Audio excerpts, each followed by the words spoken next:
I'm saying one night to jail right now. You gonna get beat up right now a contract. Know that. So, come Saturday night, I'm coming in here to beat his. He gonna come, he gonna be tough, strong, but I'm coming to whoop his. I stand by that. I'm him up. You gotta think, right? It's okay. Man, I can't wait to beat him, bro. This dude is a clown. Focus on me. You better have that shit ready, baby. You better have it ready. Real clown. I already figured you out.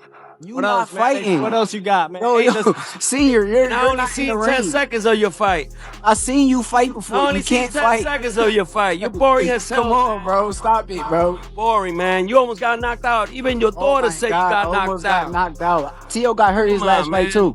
Ooh. Didn't he get hurt his last fight? Man, if it wasn't for those Did Tio get hurt his last fight? My son don't be throwing punches. Did Tio man. get hurt his last fight? My son don't be throwing punches. Terence Crawford interrupted the Stevenson versus Lopez press conference, and from that instant, the entire event unraveled. What began as a standard media appearance exploded once Shakur Stevenson and Teofimo Lopez dropped the politeness and went straight at each other's pride, transforming the room into a I think that he did some great things against them guys. I seen a lot of weaknesses in his game too, and something that he said earlier. He said, Tio never lost to a southpaw. Well, I never lost to an orthodox, so it ain't no different. But the difference is you never fought no elite fighter. Okay, I don't think y'all did. Oh, so you gotta show it, babe. I don't think y'all did either. I ain't seen. Not on my son. I ain't seen Lomachenko throw no punches. You never been on a big stage like you never been on a big stage like. I didn't see Lomachenko throw punches. Cause we froze him. Okay, you gonna see. We gonna freeze you too. You better not. pressure cooker. The situation escalated rapidly when Teofimo Sr. started talking about breaking codes, pointing to wins over fighters like Lomachenko and Josh Taylor. Shakur fired back immediately, brushing those victories aside and stating flatly that Teo had never. Well, I see their weakness. That's what I do. You know, we broke the code with with Loma that nobody had ever done. You know, we didn't let him get comfortable in there. You saw 8 rounds. He didn't know what to do. I did the same thing with Josh Taylor, and we're gonna do the same thing with Shakur. Real hard. Man, what do you say to that, bro? Like, you him, bro. I just can't wait to beat him and shut him up, bro. Tio not on this level. Tio is a highlighter, but he's not on my level. I'm an elite level fighter, and come January 31st, I'm gonna show. Never faced someone truly elite like him. From there, it turned into relentless verbal warfare. Shakur questioned Teo's mental toughness, while Teo responded by labeling Shakur boring and overrated. Both camps shouted over each other, non-stop, making it feel less like 100 times better come fight night against Teofimo Lopez than I was against Cepeda. 1,000 times better. Faster, sharper, stronger, mentally more on point, and I can't wait. Use holes in Teofimo's game. I know you don't want to give away your game plan at the kickoff press conference, but where are the weaknesses? Where are some of the weaknesses in his game? A lot of the weaknesses is in his mental. I think it's more mental than anything, and I'm going to expose it. a press conference and more like the 13th round of a bitter rivalry. The tension reached its breaking point when the insults became personal, voices rose, security stayed alert, and the atmosphere felt one comment away from a physical eruption. Even promoters like Eddie Hearn tried to steer the narrative back toward legacy and great. This place is special. I think when this fight was talked about, I think both Shakur and Teofimo Lopez need a huge amount of credit for making this fight. Both of the guys are the respective. Teofimo Lopez, the #1 guy at 140, Shakur, the #1 guy at 135. And when I heard about this fight, I didn't expect it to happen. And, you know, the work that His Excellency's done, Ring Magazine, to make this fight quite sensational. But the icing on the cake is to see the fight at Madison Square Garden. For me, the absolute mecca of boxing. But the fighters had already seized control of the moment. When Turki Alalshik called in, his unimpressed tone somehow intensified everything. His calm response made the chaos feel heavier, as if the entire room realized. This fight is the first step of crazy map of boxing next year and the beginning of 27. This is not easy fight. Thank you. Realized this had gone far beyond routine fight promotion. By the end, both fighters were openly talking about domination, humiliation, and silencing the other completely. What started as hype morphed into a raw glimpse of just how personal this matchup has become. This wasn't staged drama. This was genuine animosity. So I just, I don't know. I don't think he can get it done Shakur when they do like, cause it's gonna be just a skill match. I don't think he's gonna try to rough Shakur up, and it's probably spilling into public view, making January 31st feel inevitable. Immediately after the press conference peaked with emotion and ego, Teofimo's father stepped up to the microphone, and the energy shifted sharply from disorder to deliberate confidence. It was clear this wasn't trash talk. This was a father outlining a philosophy. He dismissed Philly shell talk and stylistic comparisons, essentially saying, "We've seen everything." And Called out Crawford in the past, and Crawford stated, "Oh, you want to get to me?" Yeah, but he fight really Shakur want to first." fight Crawford, and we're gonna call him out after we beat up his boy. You know, what I'm saying? That's the game plan. That's Even the though game you guys plan. have, You even know if he what I'm requires saying? you, Well, he guys ain't go gonna up. fight us, man. He ain't gonna fight the longest. My son is even willing to go up to 160 to fight him. You know, listen, speed kills.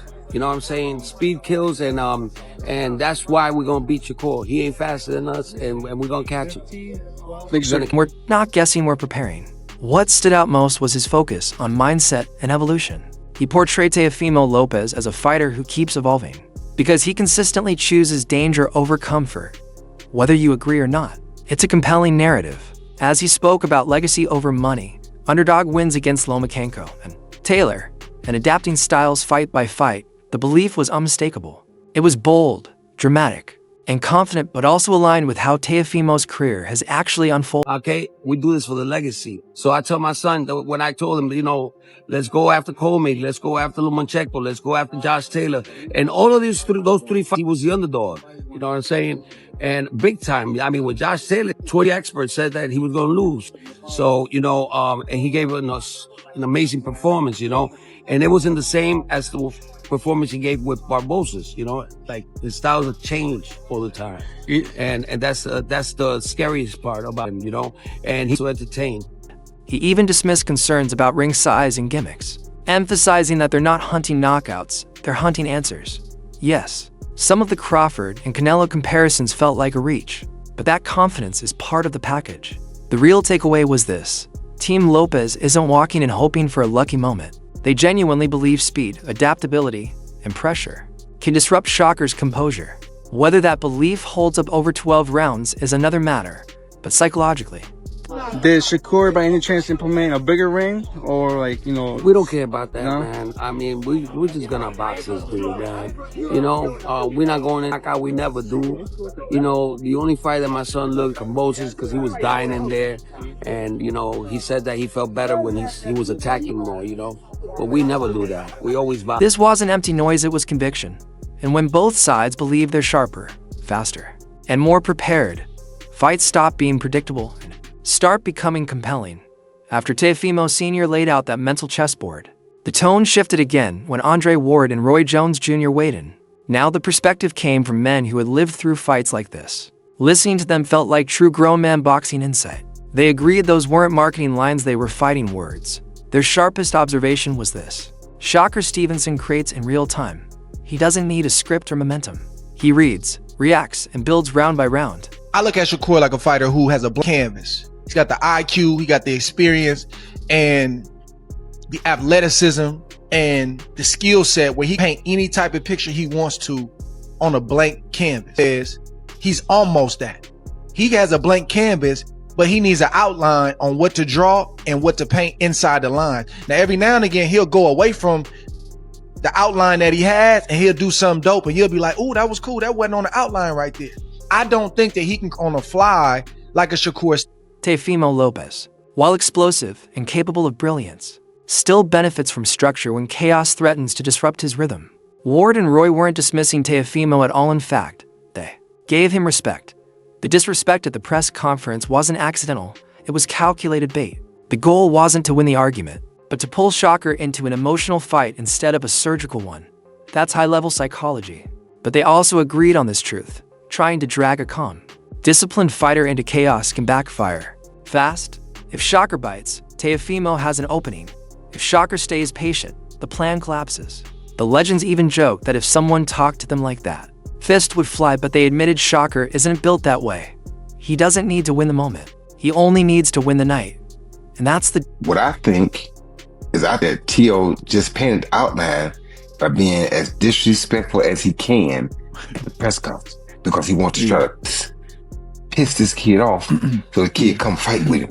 For me, he had exactly what he wanted, but as soon as I go in there, I'm coming straight to his head. You understand where I'm coming from? So, but I think that's what he's trying to get. Yeah, you feel me? But I think that's what he's trying to get Shakur to do, because why would you say that to a person? What does that have to do? You feel me? He knows that Shakur has great feet, and he's not gonna be able to catch Shakur if he lets Shakur take his time to do what he does. So he got to try to make Shakur come in and try to kill him, which is what he just did at the press.